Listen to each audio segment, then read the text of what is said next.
sur ta parole. Nous avons la parole de vie. Prophétiser pour que la vie vienne. La sublime origine, c'est encore toi. Avec toi, mes moments perdus sont les instants. Quand tu as la foi en Dieu, Dieu devient comme quelqu'un qui est obligé de te servir. Tu entends ça, saying? Et tu décides de ce qu'il doit être, de ce qu'il ne doit pas être. Mesdames et messieurs, bien-aimés frères et sœurs dans le Seigneur, Shalom, Shalom. Bienvenue à cette troisième partie de cet enseignement sur l'homme à la création. Rappelez-vous, nous sommes en train de voir le salut. Nous avons dit que le salut, nous comprendrons donc 3 chapitres. Le premier chapitre, c'est comprendre ce que l'homme était à la création, créé comme il est créé à l'image et à la ressemblance de Dieu.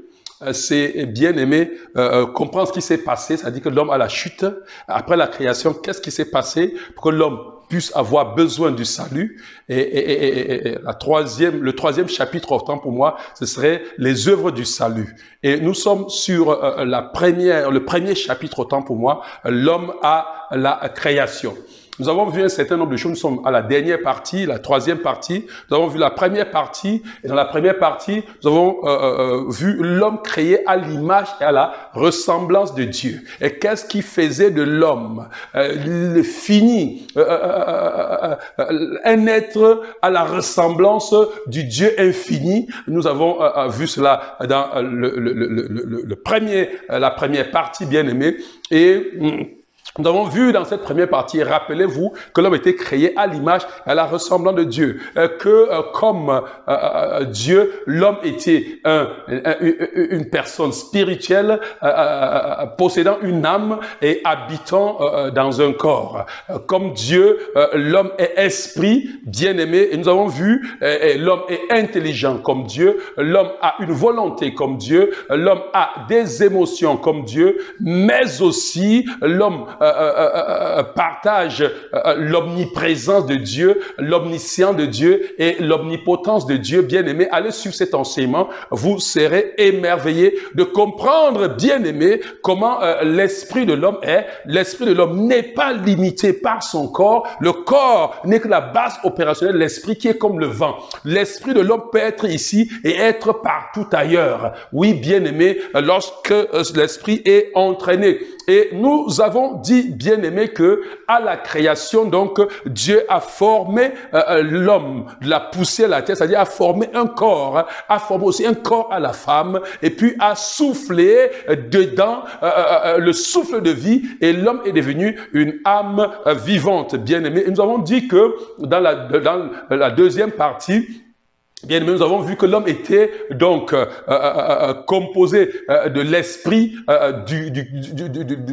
de l'âme et du corps. Et nous avons dit que l'esprit était la partie avec laquelle l'homme entrait en communion avec Dieu. Nous avons vu tout ça. L'âme était le centre de l'esprit conscient, analyse, bien-aimé, réflexion, choix et puis émotion. Nous avons parlé de ça. Le centre d'intuition, nous avons parlé de tout cela. Bien-aimé, si vous voulez bien comprendre cela, allez chercher la première partie de l'homme à la création et la seconde partie et vous comprendrez cela. Bien-aimé, il est évident, nous l'avons dit dans l'introduction, rappelez-vous que quand on dit au commencement Dieu créa, en fait ce commencement n'est pas le commencement, l'existence de Dieu. Avant le commencement de Genèse, Dieu était. Nous avons dit qu'il vivait dans un royaume spirituel bien organisé, étant en harmonie avec des êtres angéliques bien-aimés qui vivaient dans sa présence jusqu'au jour où l'iniquité fut trouvée en Lucifer.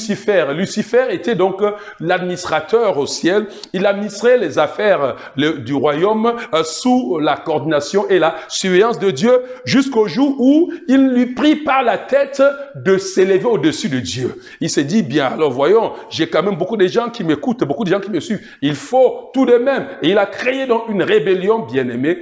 Et nous avons vu qu'un tiers des anges l'ont suivi et ont été précipités sur la terre. Et c'est là où le chaos s'est fait sur la terre. La terre est devenue informe et vide. Et bien aimé, Satan est parti avec un tiers des gens et a constitué ce que nous avons appelé le royaume des ténèbres, le royaume des ténèbres. Avec ses anges, ils ont construit ça. C'est pour ça que au début de Genèse, on peut dire que les ténèbres planaient au-dessus de la terre. Bien aimé, il y avait l'abîme au-dessus de la terre, et puis la terre était informe. Et nous avons vu, bien aimé, que Dieu est revenu remettre l'ordre sur la terre, et à la fin, donc, il a créé l'homme, et la Bible dit que le 6e jour, Dieu vit, et tout ce qu'il avait fait, voici, était très bon. Bien aimé, très bon. Et il a donc mis l'homme, il a créé dans ce jardin, ce paradis où il a mis tout ce qui était bon à manger, où il a mis de là des richesses, il a mis l'homme dans ce jardin.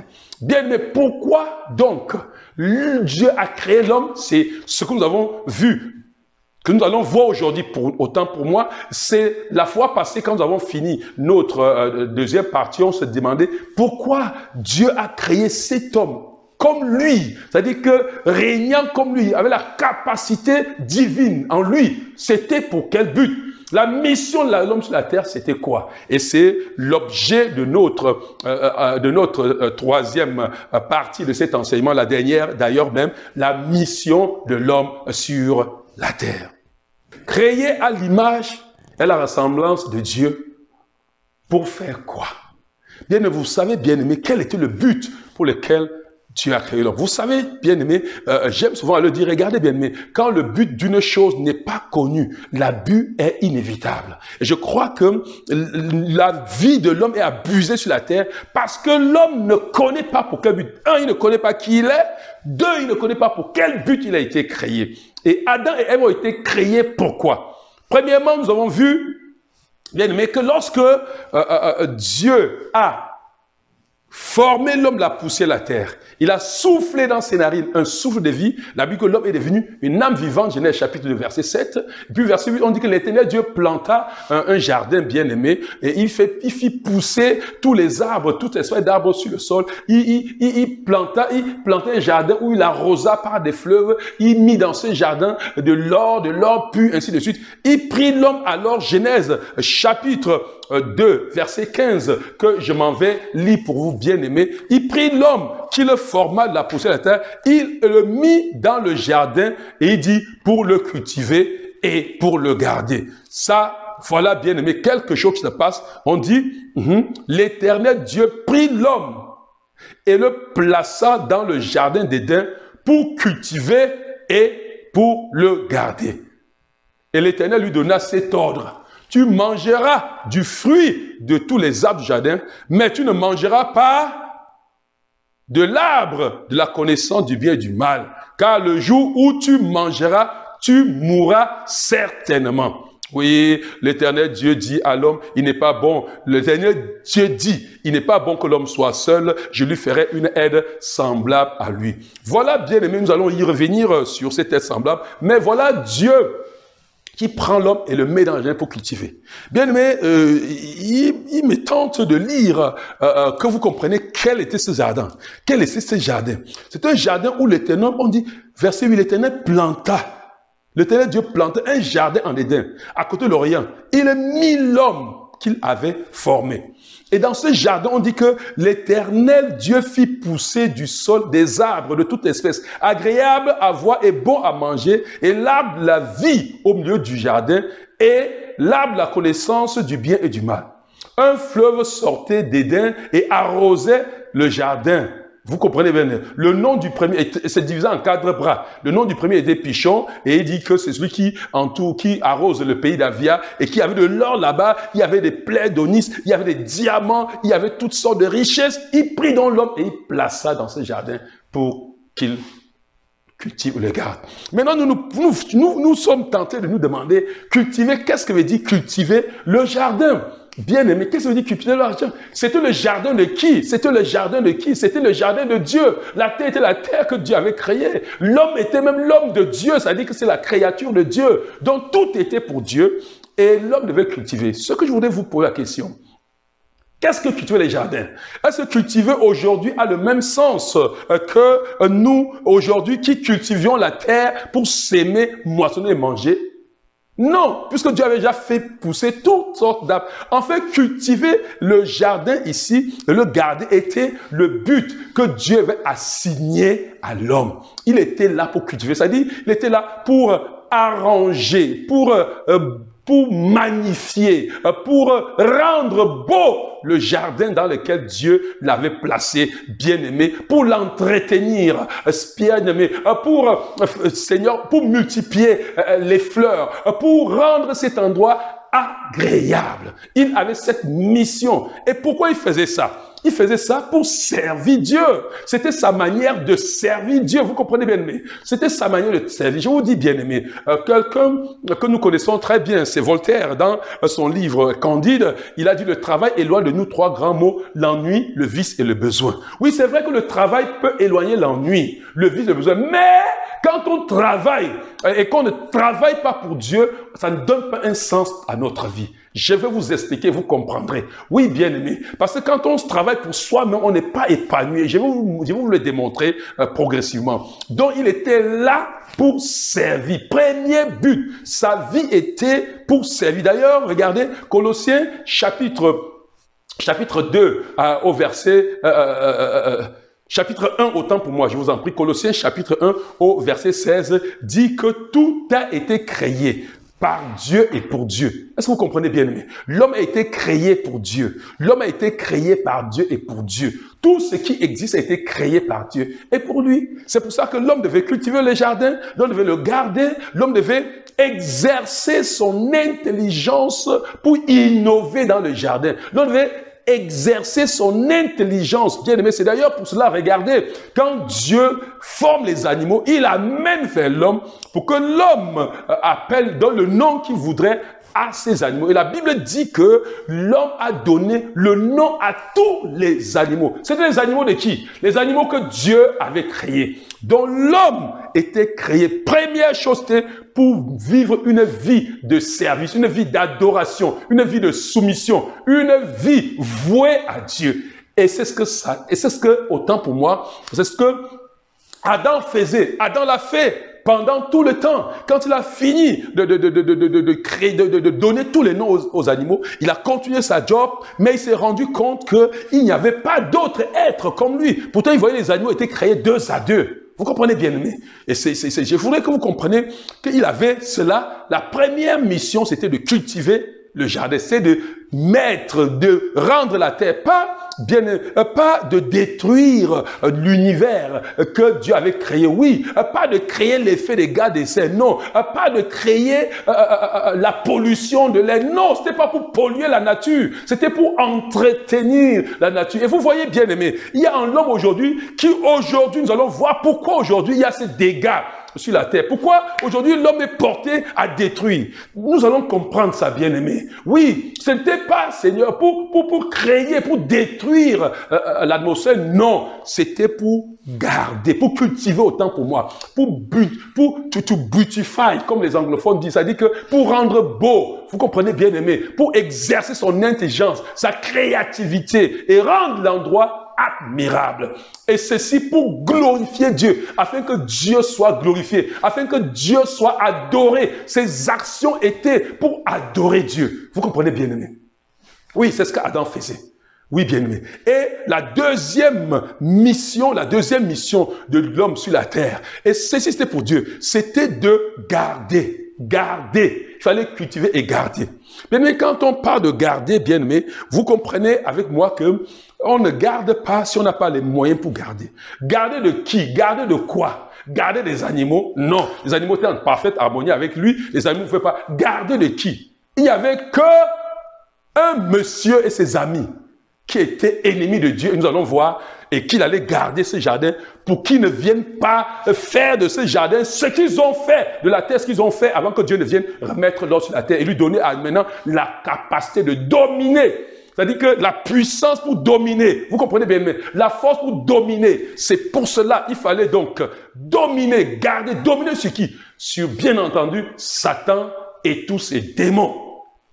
Satan qui est le malin, qui apporte le malheur, qui apporte le mal. Il fallait préserver le monde du mal, du malheur. Satan. Et c'est pour ça qu'il avait donné, qu'il avait donné à l'homme la mission de dominer.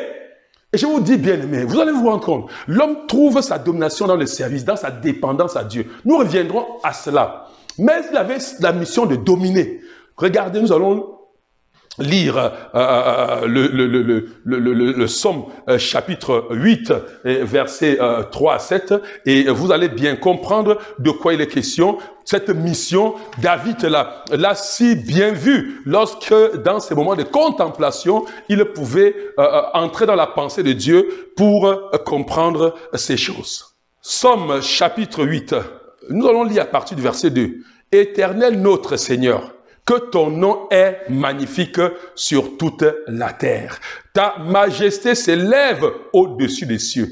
Par la bouche des enfants et de ceux qui sont à la mamelle, tu as fondé ta gloire pour confondre tes adversaires, pour imposer silence à l'ennemi et au vindicatif. Quand je contemple les cieux, ouvrage de tes mains, la lune et les étoiles que tu as créées, qu'est-ce que l'homme pour que tu te souviennes de lui? Et qu'est-ce que le Fils de l'homme pour que tu prennes garde à lui? Tu l'as fait de peu inférieur à Dieu. Et tu l'as couronné de gloire et de magnificence. Tu lui as donné la domination sur les œuvres de tes mains.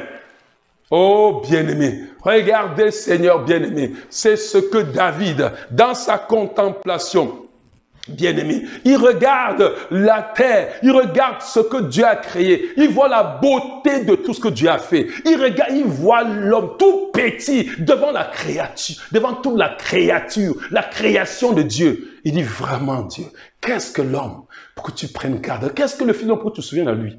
Vous comprenez bien? Tu l'as fait de peu inférieur à Dieu. J'ai dit, Seigneur bien-aimé, lisez ça, c'est qui sépare, c'est qui fait la différence entre Dieu. Que la seule chose que Dieu n'a pas partagée avec l'homme, c'est sa souveraineté. C'est sa souveraineté. Dieu n'a pas partagé sa souveraineté. Mais tout le reste, il a partagé. Ce qui fait la différence entre l'homme et Dieu, c'est le trône de Dieu. Vous allez vous rendre compte, sur le trône de Dieu. Je veux que tu comprennes. Tu es un être extraordinaire. Je veux que tu te découvres. Je veux que tu te connaisses. Je veux que tu vives et que tu manifestes le potentiel qui est en toi, le divin qui est en toi. Tu es illimité. Est-ce que tu me comprends? Tu es de peu inférieur à Dieu. Dieu même t'appelle Dieu. Est-ce que tu comprends? Tu es Dieu sur la terre. Tu es la représentation de Dieu sur la terre. Tu es l'image, la ressemblance de Dieu sur la terre. Tu es sur la terre pour dominer, pas pour dominer sur les hommes. Attention. Nous venons dessus, c'est pour dominer sur Satan. Tu es sur la terre afin que les démons ne respirent pas sur la terre. Tu es sur la terre afin que la maladie, malheur, tout ce qui est mal soit écarté sur ton chemin, dans ta vie, sur ton chemin autour de toi. Tu es sur la terre pour donner un sens à la terre. Tu es sur la terre pour dominer, pour imposer le règne de Dieu sur la terre. Comprends bien aimé. Il dit de la bouche des enfants bien aimés. De la bouche des enfants, tu as fondé ta gloire. Vous comprenez bien aimé? De ceux qui sont à la main, pour confondre tes adversaires. L'adversaire de Dieu, c'est Satan. Pour confondre ses ennemis. Pour imposer silence à l'ennemi. L'ennemi de Dieu, c'est Satan. Est-ce que quelqu'un me comprend? Oui, le vindicatif, c'est Satan. Et nous avons été créés, bien-aimés, pour apporter la manifestation de Dieu, le règne de Dieu sur la terre. Ce que Satan faisait, bien-aimé, il est resté dans le jardin. Et Satan n'a jamais bronché. Tout le temps qu'il a fait dans le jardin, Dieu l'a créé. A donc façonné la femme, lui a donné. Ils vivaient leur vie en parfaite harmonie, un amour sublime entre les deux bien-aimés. Parce qu'ils avaient en eux l'émanation de Dieu qui imposait silence à l'ennemi, qui imposait silence au vindicatif. Dieu voulait, bien-aimés, étendre son règne. Et je vous dis une chose, bien-aimés, comprenez-moi bien. Pendant que Satan est parti du ciel, il est parti en bavardant. Il a convaincu, il est parti voir tous les anges. pour dire que Dieu était mauvais. Il est parti voir tous les anges pour les monter contre Dieu. Vous comprenez, bien-aimés? Oui, bien-aimés, les gens sont partis avec une mauvaise image de Dieu. Les anges sont partis avec ceux qui sont rebellés, sont mis derrière Satan. C'est pour ça que sur la terre, bien-aimés, nous sommes là pour démontrer la bonté de Dieu, pour démontrer l'amour de Dieu, pour démontrer la bonté de Dieu, pour démontrer la miséricorde de Dieu, pour donner raison à Dieu devant Satan, pour donner raison à Dieu devant tous les puissants des ténèbres, devant tous les démons, pour les prouver que Dieu est le Dieu plein de bonté, riche en bonté, et lent à la colère et plein de compassion. Bien-aimé, Dieu voulait étendre son royaume, son gouvernement sur la terre, où Satan avait été précipité. Nous l'avons dit dans l'introduction. La terre était en quelque sorte une colonie, une extension du royaume de Dieu, une extension de la domination de Dieu. Et alors, qu'est-ce qu'il a fait? Il a donc créé l'homme. C'est pour ça que le psaume 115, verset 16, dit que les cieux sont les cieux l'éternel et la terre est la terre des hommes. Je veux que tu comprennes, la terre est la terre des hommes. Nous avons dit, comme Dieu est roi de l'univers, roi partout, l'homme est roi sur la terre, l'homme règne sur la terre, l'homme est comme Dieu, né pour dominer, né pour régner, bien-aimé. N'accepte pas que les puissants des ténèbres dominent dans ta vie. N'accepte pas, bien-aimé, qu'un autre système de pensée, de valeurs domine dans ta vie. Parce que tu es là pour imposer les systèmes de valeurs de Dieu sur la terre. Alléluia. Bien-aimé, la mission de l'homme était donc de représenter Dieu sur la terre et d'y maintenir l'ordre divin et faire prospérer le royaume de Dieu sur la terre. Régner sur tout ce qui était dans le monde en tant que fils du Très-Haut. Si nous lisons dans le psaume 82, verset psaume 82, ce n'est pas moi qui dis bien-aimé. Lisons le psaume 82, vous allez voir ce que Dieu dit lui-même de l'homme. Est-ce que quelqu'un comprend? Ce que Dieu dit de l'homme, ce n'est pas moi qui appelle l'homme de cette manière, mais c'est Dieu lui-même. Regardez ce que la Bible dit. Psaume 82. Dieu se tient dans l'assemblée de Dieu. C'est-à-dire que les hommes, Israël, c'est l'assemblée de Dieu. Est-ce que quelqu'un comprend bien? C'est l'assemblée de Dieu.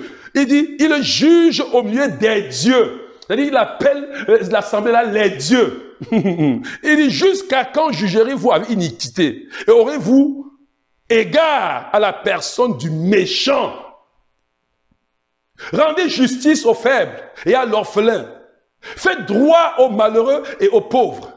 Sauvez les misérables et les indigents. Délivrez-les de la main des méchants. Délivrez la main du Satan. Vous comprenez, bien-aimés? Ils n'ont ni savoir ni intelligence. Ils marchent dans les ténèbres. Tous les fondements de la terre sont ébranlés. J'avais dit, c'est Dieu qui parle, vous êtes des dieux. Vous êtes des fils du Très-Haut. Cependant, vous mourrez comme des hommes. Vous tombez comme des princes quelconques. Dieu dit, j'avais dit, vous êtes des dieux. Oui, vous êtes mon image. Vous êtes les fils du Très-Haut. Mais vous êtes laissés berner par le méchant. Vous êtes laissés berner par Satan. Et voilà, vous êtes aussi méchants que lui. Et vous tombez comme des princes quelconques. Alors que vous êtes les fils du Très-Haut. Bien-aimés, qu'est-ce qui a fait tomber? Pourquoi l'homme qui était Dieu, qui était représentant de Dieu, pourquoi l'homme qui était créé pour dominer est devenu maintenant celui qui est dominé? C'est ce que nous allons voir dans notre prochain chapitre, bien-aimés. Mais nous sommes encore ici pour comprendre, bien-aimés, oui, que sa vie était une vie d'adoration à Dieu, de soumission totale, un service permanent, en gardant et en cultivant le jardin. Remarquons que Dieu n'avait pas demandé la vie de l'homme pour le créer. Je veux que vous compreniez très bien. Nous avons vu ça d'ailleurs. Qui es-tu pour m'interroger sur les œuvres de ma main? Hein? Est-ce que l'argile dit au potier, pourquoi tu m'as fait de cette manière? Vous comprenez, bien-aimé? Oui, bien-aimé. Dieu, remarquons que Dieu n'avait pas demandé l'avis de l'homme pour le créer, ni son avis pour lui assigner la responsabilité de cultiver, de garder le jardin. C'est pour ça qu'on dit Dieu est souverain.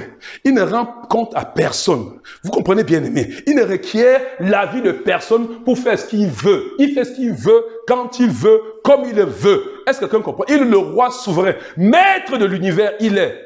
Pourtant, il est plein d'amour et de bienveillance. C'est pour ça que David pouvait dire, quand je contemple ta grandeur, quand je vois ta puissance, Seigneur, je me demande, qu'est-ce que l'homme, pour que tu prennes garde à lui? Le Fils de l'homme, pour que tu te souviennes de lui. Seigneur, tu l'as fait de peu inférieur à toi. Tu l'as couronné de gloire et de magnificence. Quelqu'un comprend ça? Tu l'as couronné de gloire et de magnificence. Tu lui as donné la domination sur tout l'œuvre de tes mains. Bien-aimé, quel Dieu bon, quel Dieu merveilleux. Oh Seigneur, oh bien-aimé, ce Dieu mérite que nous fléchissons les genoux pour l'adorer. Ce Dieu mérite que nous tombons par terre pour lui dire merci, pour être reconnaissant de la manière dont tu t'as créé, bien-aimé. Il a mis en toi, Seigneur, son code génétique. Il a mis en toi, il s'est dédoublé en toi, il s'est dédoublé en moi. Bien-aimé, c'est regrettable.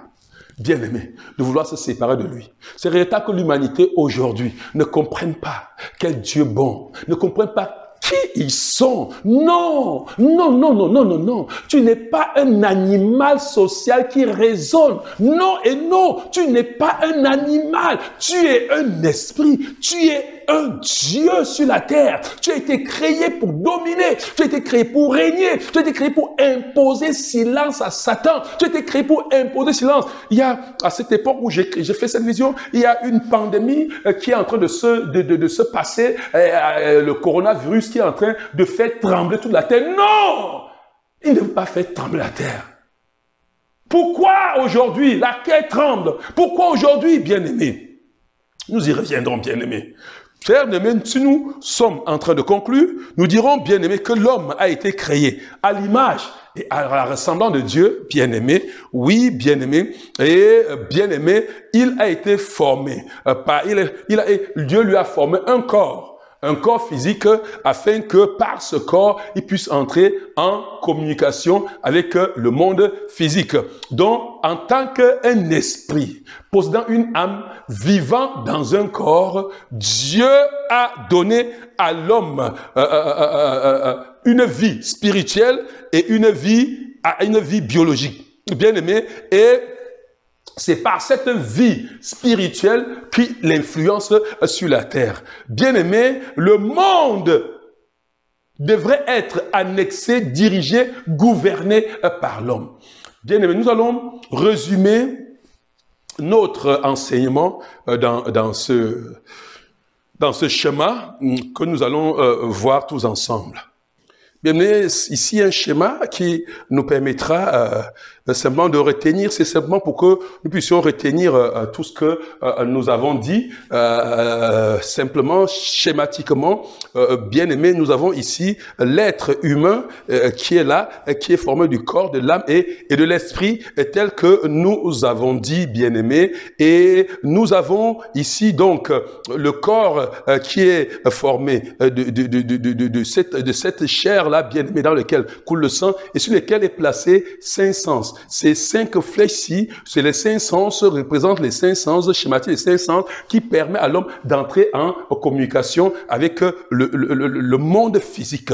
Oui, bien, mais voici l'âme. Nous avons dit que l'âme est le centre des émotions. Et rappelez-vous, bien-aimés, nous avons dit que quand Adam était créé, il avait les émotions de Dieu. Ça, c'est le centre de la volonté. Adam faisait la volonté de Dieu. Ça, c'est le centre d'intelligence, bien-aimé. Il avait l'intelligence éclairée par la parole de Dieu. Vous comprenez bien, mais il avait l'intelligence éclairée par Dieu. Son intelligence était les pensées de Dieu sur lesquelles il méditait. Et ça fait donc qu'il avait donc l'image de Dieu. L'image de Dieu, bien-aimé. Parce qu'il connaissait Dieu dans son esprit. Il était Dieu dans sa pensée. Vous comprenez bien, mais il pensait comme Dieu. C'est d'ailleurs pour ça que nous avons dit qu'il était capable de donner le nom des animaux qui étaient en Dieu. Il était capable de l'intelligence de Dieu. Vous comprenez bien aimé? Oui, bien aimé. Et il était donc composé de l'esprit. Et l'esprit, nous avons dit le centre de communion. Oui, de communion avec Dieu. Il avait une communion parfaite avec Dieu. Dieu venait chaque fois dans le jardin le voir. Il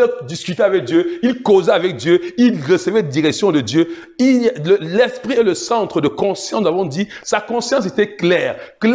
Sa conscience l'accusait point. Sa conscience l'accusait parce que quoi? Il avait une conscience claire. Il ne faisait pas ce qui est mal. Les gens qui ont les consciences troublées sont les gens qui font du mal. Ce sont les gens qui ne laissent pas leur nature s'exprimer. Nous allons voir pourquoi les gens aujourd'hui n'arrivent pas à laisser leur nature, le divin qui est en eux s'exprimer de la manière à leur faire du bien. Nous reviendrons dessus. L'intuition, donc, c'est ce que nous appelons le sixième sens. Oui, cette manière de percevoir les choses que l'intelligence ne peut pas expliquer. Et regardez, bien aimé, ces deux flèches, ils symbolisent que Dieu était, il y avait une interaction, une intercommunion entre l'homme et Dieu. Dieu parlait à l'homme, l'homme parlait à Dieu. Ils étaient donc en communion. Dieu partait et revenait. Vous allez voir, revenir dans le jardin le soir pour causer avec l'homme. Bien entendu, et dans le monde, là, il y avait Satan. Satan qui était déjà, vous voyez bien aimé, qui était